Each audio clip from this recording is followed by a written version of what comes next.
How do you know if you're alive? And how do you know if you're not? Now, when I'm talking about being alive, I'm not talking about you actually breathing and existing on this planet. Feel me? What I'm talking about, what I'm saying, is having that spark, having that kindle. You know what I'm saying? Like, have you ever been in a situation where it feels like you can't wait to hop out of the bed in the morning? Have you ever had that feeling to where you can't even sleep because you're so passionate about what you got going on? Have you ever had that feeling? Have you ever had them times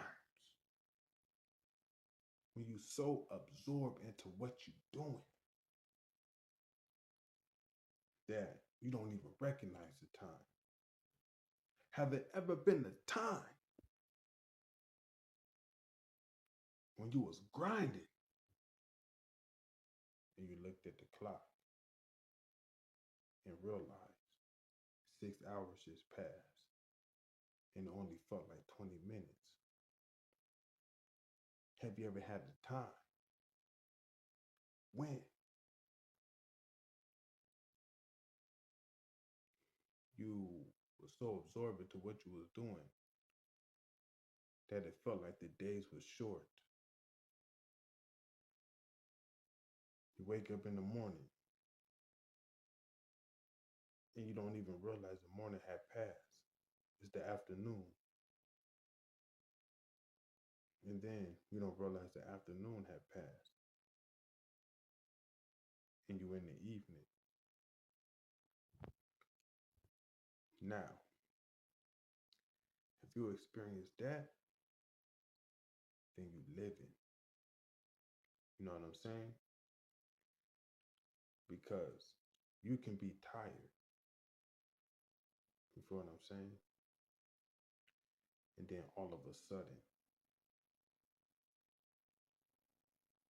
just a snap of a finger like that, you feel with energy.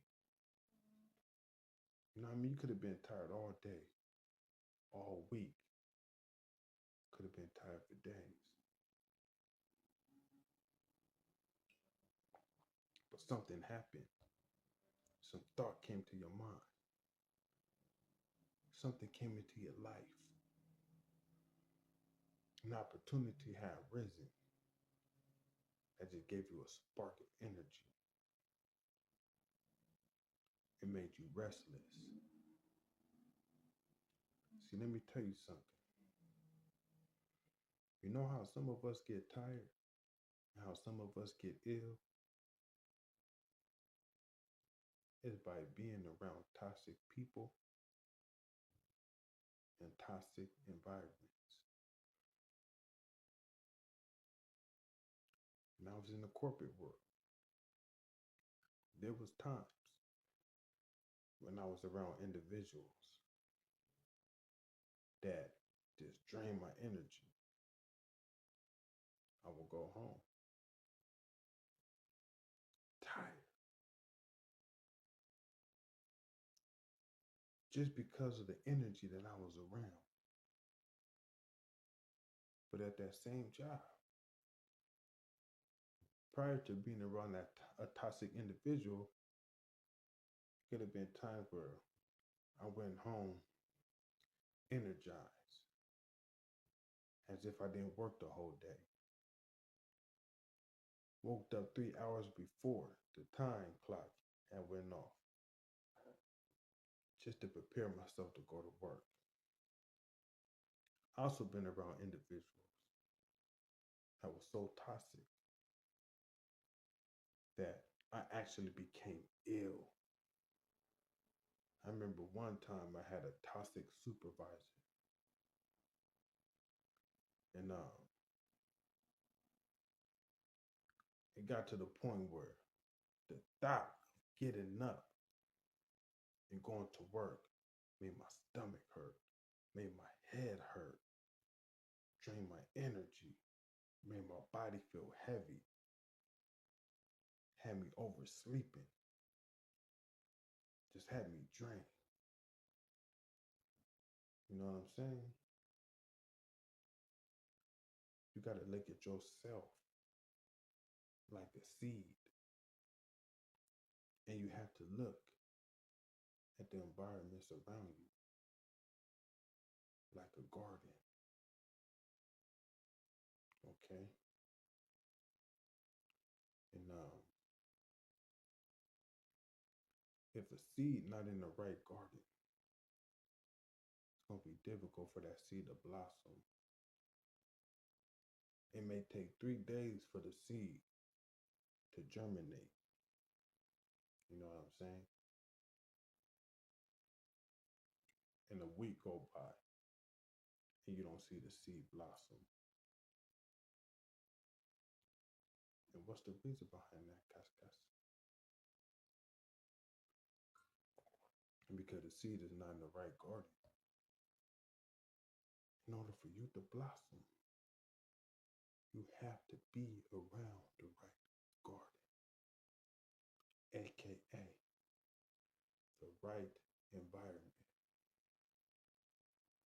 You had to be around some people, and there's some people that you can't be around, but the people that you need to be around is the ones that are going to help your seed germinate, that are going to help your seed sprout, that are going to support the growth of the seed once it blossoms and become a plant. Stay away from the dream killers. Stay away from the toxic people who try to drain your energy with negativity and try to drain your energy by having you doing ignorant activities. I just think about what you could have been doing besides arguing with somebody for 15 minutes. You know what I mean? Just imagine how your day could have been if you just buzzing around a whole bunch of miserable people just want to fight and complain about everything and try to be a hinder in your way. Plant yourself in the right